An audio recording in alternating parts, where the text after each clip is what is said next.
സുഹൃത്തുക്കളെ, എല്ലാവരും സുഖമാണെന്ന് കരുതുന്നു. നമ്മൾ പലപ്പോഴും നമ്മുടെ കൂടെ ജോലി ചെയ്യുന്നവർ, ആത്മാർത്ഥതയുടെ കൂടെ നാം പല പ്രയാസത്തിൻ്റെയും സന്ദർഭങ്ങളിൽ അവരുടെ കൂടെ ആത്മാർത്ഥമായി നിന്നവർ, കൂടെ ജോലി ചെയ്യുന്നവരുടെ മക്കൾ ഹോസ്പിറ്റലിലായിരുന്നപ്പോൾ കടമായും അല്ലാതെയും സാമ്പത്തികമായി സഹായിച്ചിരുന്നവർ, അതിനു ബന്ധപ്പെട്ട ഹോസ്പിറ്റലുകളുമായി ബന്ധപ്പെടുത്തി കൊടുത്തവർ, ഇങ്ങനെ ഒരുപാട് അനുഭവങ്ങൾ നമ്മുടെ മുന്നിലുണ്ടാകും. ആത്മാർത്ഥമായ സുഹൃത്തുക്കൾ, കൂടെ ജോലി ചെയ്തിരുന്നവർ, ഒരുമിച്ച് ഭക്ഷണം കഴിക്കും, ഒരുമിച്ച് ചായ കുടിക്കും.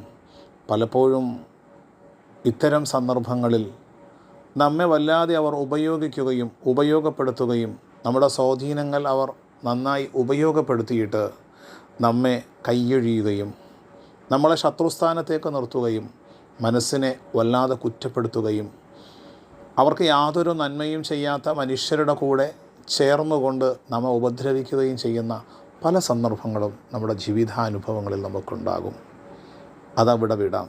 നമ്മുടെ സ്വന്തം കൂടപ്പിറപ്പുകൾ, ഒരുമിച്ച് ഭക്ഷണം കഴിച്ചിരുന്നവർ, ഒരേ പാത്രത്തിൽ ആഹാരം കഴിച്ചിരുന്നവർ, ഒരേ ബെഡിൽ കിടന്നുറങ്ങിയവർ, അനുജനും ജ്യേഷ്ഠനും ജ്യേഷ്ഠത്തിയുമായി ജീവിച്ചവർ, നിസ്സാര കാരണങ്ങളുടെ പേരിൽ മുഖം വലിച്ചിറക്കി വർഷങ്ങളോളം പിണങ്ങിയിരുന്നവർ, അങ്ങോട്ടും ഇങ്ങോട്ടും വൈരാഗ്യത്തിൻ്റെയും പകയുടെയും കുശുമ്പിൻ്റെയും ഒക്കെ വലിയ ക്രോധങ്ങൾ അങ്ങോട്ടും ഇങ്ങോട്ടും മിസൈൽ പോലെ വിട്ടിരുന്നവർ, ഇവിടെയൊക്കെ നമ്മൾ മനസ്സിലാക്കേണ്ടത് മനസ്സിൻ്റെ ഉള്ളിലെ പകയും വിദ്വേഷവും അതിശക്തമാകുമ്പോൾ സുഹൃത്തുക്കളാണെങ്കിലും സ്വന്തം കൂടപ്പിറപ്പുകളാണെങ്കിലും ഒരുപക്ഷെ നമ്മെ ആത്മാർത്ഥമായി സ്നേഹിക്കാത്ത ജീവിത പങ്കാളിയാണെങ്കിൽ പോലും ഒരു കരിയപ്പല പോലെ നമ്മെ വലിച്ചെറിയുന്ന പല സന്ദർഭങ്ങളിലും ഉണ്ടാകും.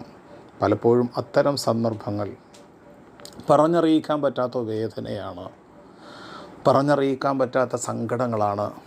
ഇത്തരം സന്ദർഭങ്ങളിൽ മറ്റുള്ളവരെ സഹായിച്ചും സ്നേഹിച്ചും ചേർത്തു പിടിച്ചും ജീവിക്കുന്ന മനുഷ്യർ, വല്ലാതെ റൂമടച്ചിരുന്ന് കരയുന്ന മനുഷ്യരുണ്ട്, സങ്കടം കൊണ്ട് ഒറ്റയ്ക്ക് യാത്രകളിൽ വിതുമ്പുന്ന മനുഷ്യരുണ്ട്, സ്നേഹിച്ചിരുന്ന ആത്മാർത്ഥമിത്രങ്ങളായ അതുപോലെ കുടുംബ ബന്ധങ്ങളിൽപ്പെട്ടവർ, സ്വന്തമായി ഓഫീസിലോ അല്ലെങ്കിൽ തൊഴിലിടങ്ങളിൽ ഒരുമിച്ച് ആത്മാർത്ഥമായി വർക്ക് ചെയ്തിരുന്നവർ, അവർ പിന്നീട് നമ്മുടെ ശത്രുക്കളാണെന്നറിയുമ്പോൾ അവർ നമ്മളോട് വല്ലാത്ത പകയും വിദ്വേഷവും വെച്ച് പുലർത്തുമ്പോൾ പലപ്പോഴും സഹിക്കാൻ കഴിയില്ല.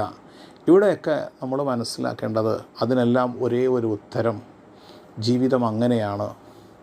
നമ്മുടെ ജീവിതാനുഭവങ്ങൾ പലപ്പോഴും നമ്മെ പഠിപ്പിക്കുകയാണ്. പല ജീവിതാനുഭവങ്ങളിലും മനുഷ്യരെക്കുറിച്ച് പഠിക്കാതെ എടുത്തു ചാടി മുൻപോട്ട് പോകുന്നതിൻ്റെ പലതും അവരോട് പറയാൻ പാടില്ലാത്തത് പലതും അവരോട് നാം പങ്കുവച്ചതിൻ്റെ അനന്തരഫലങ്ങൾ. മനുഷ്യൻ ഒരു സാമൂഹ്യ ജീവിയാണ്. എല്ലാവരും അങ്ങനെയല്ല. പലപ്പോഴും നമ്മെ ചേർത്തു പിടിക്കുന്നവർ, മരണത്തിൻ്റെ സന്ദർഭത്തിൽ പോലും നമുക്ക് ആശ്വാസം നൽകുന്നവർ, നന്മ നിറഞ്ഞ മനുഷ്യർ നമ്മളോടൊപ്പമുണ്ട്. അത് നമ്മുടെ കുടുംബത്തിലും നമ്മുടെ ഇണകളിലും നമ്മളോടൊപ്പം ജോലി ചെയ്യുന്നവരിലുമൊക്കെ ഒരു പ്രത്യുപകാരവും പ്രതീക്ഷിക്കാതെ ആത്മാർത്ഥമായി നമ്മളെ കൂടെ സ്നേഹിച്ചുകൊണ്ട് നിൽക്കുന്ന മനുഷ്യരുണ്ടാകും. സ്വാഭാവികം ഇത്തരം പ്രതിസന്ധികളെ നമ്മുടെ ഹൃദയത്തിൽ നിന്ന് ഒരു പഴയ പത്രം പോലെ അതെടുത്ത് വായിക്കാതെ പുതിയ ജീവിതാനുഭവങ്ങളിലേക്ക്, ജീവിതാനുഭവങ്ങളുടെ പുതിയ പാഠങ്ങളിലേക്കും പാഥേയങ്ങളിലേക്കും അതിജീവനത്തിൻ്റെ പാതകളിലൂടെ മുൻപോട്ട് പോകാൻ നമുക്ക് കഴിയണം. സുഹൃത്തുക്കളെ, പ്രത്യേകം ഓർമ്മപ്പെടുത്തുന്നത്, ഒരു 500ഓളം സബ്സ്ക്രൈബേഴ്സ് ആയി വരുന്നുണ്ട്. ഇത് ഞാൻ നിങ്ങളോട് പ്രത്യേകിച്ച് ഓർമ്മപ്പെടുത്തുന്നത്, നിങ്ങൾ ഈ വീഡിയോ ഷെയർ ചെയ്യുന്നത് കൊണ്ടും ലൈക്ക് ചെയ്യുന്നത് കൊണ്ടും നിങ്ങൾ തരുന്ന പ്രോത്സാഹനം കൊണ്ടുമാണ്. ഇതിൻ്റെ പിന്നിൽ യാതൊരു സാമ്പത്തികമായ നേട്ടമോ ലാഭമോ ഉദ്ദേശിക്കുന്നില്ല. എൻ്റെ വാക്കുകളിലൂടെ ആർക്കെങ്കിലും ഒരു സമാധാനം കിട്ടിയാൽ, ഒരാശ്വാസം കിട്ടിയാൽ അത്രമാത്രമേ പ്രതീക്ഷിക്കുന്നുള്ളൂ. അതുകൊണ്ട് തന്നെ പ്രത്യേകിച്ച് ലൈക്കും അതിനോടൊപ്പം തന്നെ മറ്റുള്ളവരിലേക്ക് ഷെയർ ചെയ്യണമെന്ന് പ്രത്യേകം ഉണർത്തുന്നു. നന്ദി, നമസ്കാരം.